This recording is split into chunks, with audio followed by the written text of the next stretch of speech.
So one of my favorite videos I ever made on the channel was a sampling video a while back, but unfortunately YouTube took it down. I'm gonna go ahead and run it back. This video is hopefully the last sampling video you'll ever have to watch. I'm gonna be breaking down 3 of the most effective methods that I know how to sample, and I'll be showing y'all the entire process from finding the sample to making the finished beat. So with all that being said, let's just jump right into it. So let's first talk about how you find your samples. The sample that I'm gonna be using in this video comes from this website, Samplelet. All this does is it just helps you find samples off of YouTube. These aren't copyright free, by the way, just as a heads up. I get a lot of comments asking me if samples are copyright free. Usually they're not. If you just want to find something cool, they've got a bunch of filters in here. So like right now I just have it set to all the minor keys and set to classical. For finding samples from like real songs, this is probably the best website for it. There's some other websites like Splice and Tracklib where licensing the sample is probably a little bit easier, and they also give you full loops and the information and all that, but I want to break down how you can figure all that out by yourself. Before I forget, some other good places that you can find samples are YouTube and Spotify playlists. So for example, you can go onto YouTube and find like soul samples, for example, and you can find a bunch of different playlists that have samples and whatnot, and you can do this for anything. You could be like 90s R&B samples, and there'll be a bunch of different stuff like that. Looking through these are usually pretty good. I found some pretty good samples through these. You can do the same thing on stuff like Spotify or basically anywhere else where you can just find new music, new playlists that people have made. So opening up the sample into FL Studio, like I said, this sample I found on Samplelet. I'm just gonna go ahead and jump right into the first method, which is using a plugin called Serato Sample, and it identifies the key and the tempo for you automatically, so you don't have to do it. So the key for this is A flat minor or G sharp minor, and the tempo is about 89 beats per minute. It's really easy to come up with chops. All you do is just play notes on your MIDI keyboard or your normal keyboard, and you can kind of come up with whatever you want. So I'll just kind of go through and put in a couple chops and give y'all an example. So I'm going to start by setting my project tempo to 89. All right, so I'll just play it from the top.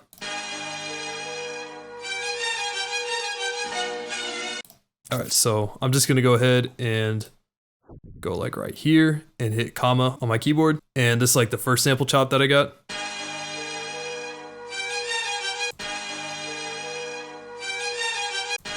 And then I can go ahead and find like another sample chop with this too.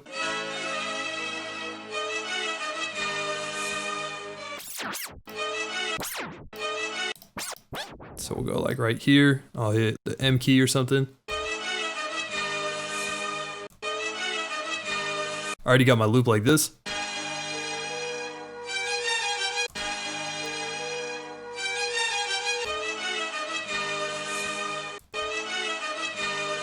Kind of just something like that. You can play around with the chops. You can change the key also.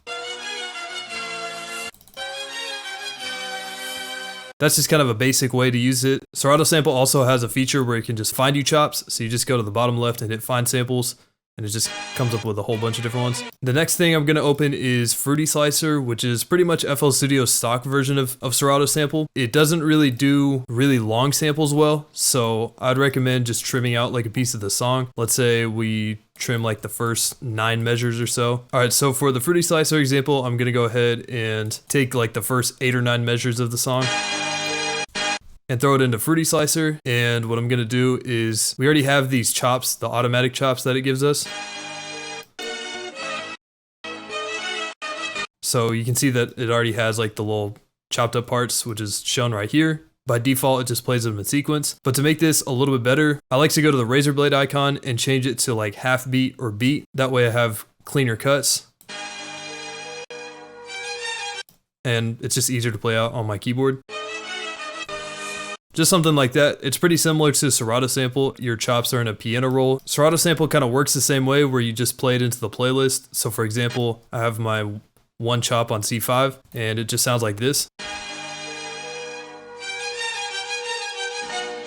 And it just plays for as long as it's going to be in the playlist for. And Fruity Slicer, you can also change the pitch shift and other parameters too.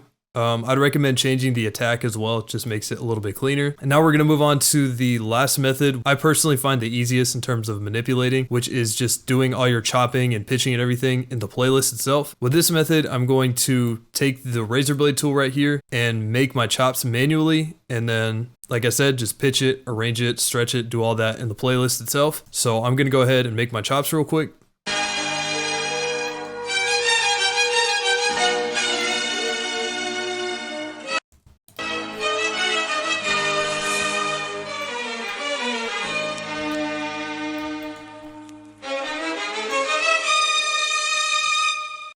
Alright, so I got my two main chops right here.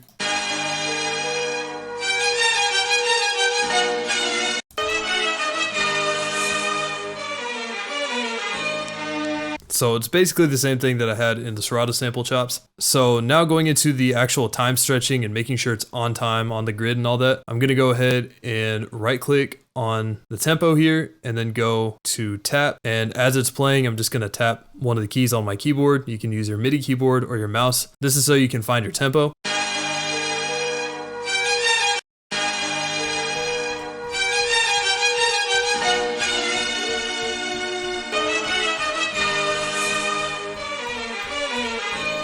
So this value is pretty close to what Serato Sample found, and Fruity Slicer, those said 89 beats per minute. If you double it, it's 178. I got around 176 with this. So now that we got it roughly on time, I'm gonna go ahead and double click this and change the mode from resample to stretch. Now, no matter what tempo I change it to, it's gonna stay the same length. So even if I put it at 117, it's just gonna play it slower now.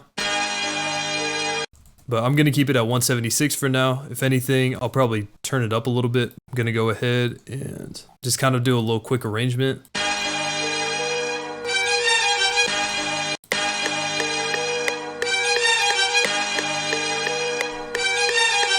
And so this one right here is just gonna be a follow-up.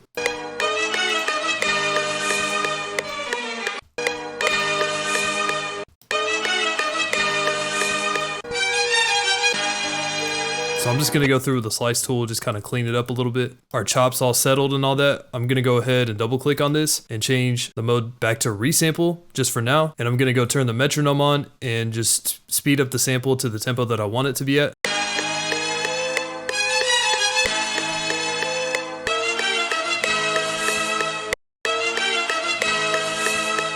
I'm liking 186 as a tempo, so what I'm gonna do is go and change this back from resample to stretch. And the reason why I change it to resample is so I can kind of get an ear for what the higher pitch is gonna sound like. So I'm gonna go ahead and start by bumping up the pitch shift by 200 cents.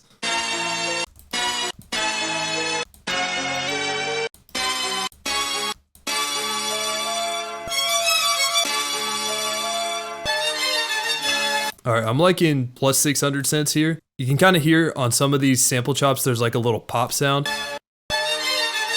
Little, like right there. So to fix that, I'm going to double click on the sample, change the declicking mode from transient to generic. Gets rid of that pop, just adds like a little crossfade to it. That just helps clean it up a little bit. Alright, so now that I've got that routed to my mixer track, I'm going to go ahead and add effects. Usually what I like to do is put on an EQ and cut off the lows, just so I have room for my 808s and bass sounds and all that. The next thing I think I'm gonna do is open up some RC20, play around with one of the vinyl presets, make it sound a little bit more vintage. All right, I played around with it a little bit. These are my final settings for it. I'm gonna go ahead and clean up some of the sounds up here too.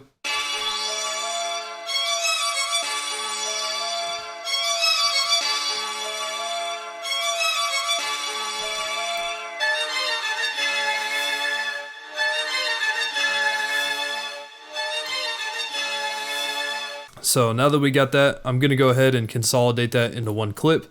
So I'm gonna go to the mixer track where we have this on, arm it, hit Alt R, and then hit start. Now we have one consolidated clip we can work with. I'm gonna cut it and open up a new arrangement. You do that by going up to where it says arrangement, add one, clone, whatever the heck you feel like doing. We're gonna paste it into here. Now we got our full finished sample here. I'm gonna go ahead, add some drums to it, and we'll call it a day. Get a snare. I think I'll get this one for now. Start by just putting this on the third beat of each measure. Move this up a couple half steps. We'll grab a hi-hat, short one. Get a little open hat too.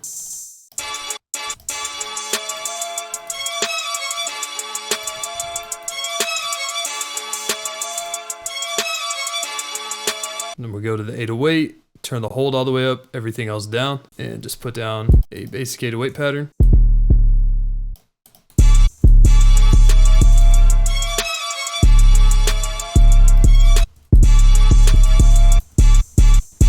I'm actually going to go ahead and turn this up by one more half step, so we get this up to D minor.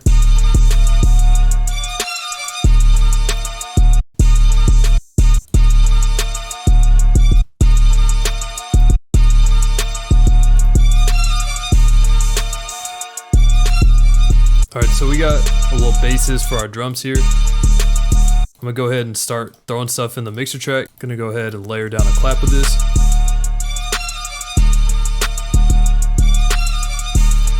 Okay, take that back. I'm not gonna layer down the snare. And I'm gonna go ahead and grab a couple perks from my resonance kit. I'm gonna get this one and this one right here.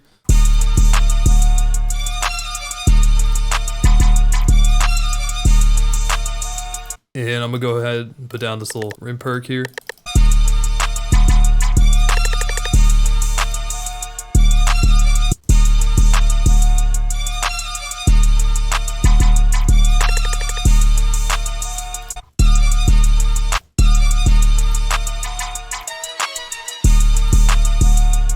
I pretty much got all the drums that I want, so I just split all of them up and put them in the playlist right here.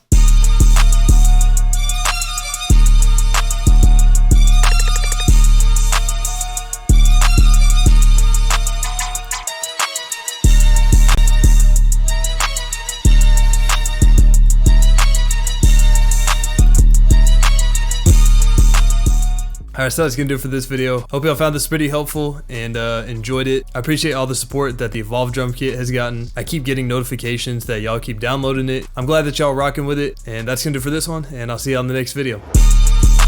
Roll up, Ted.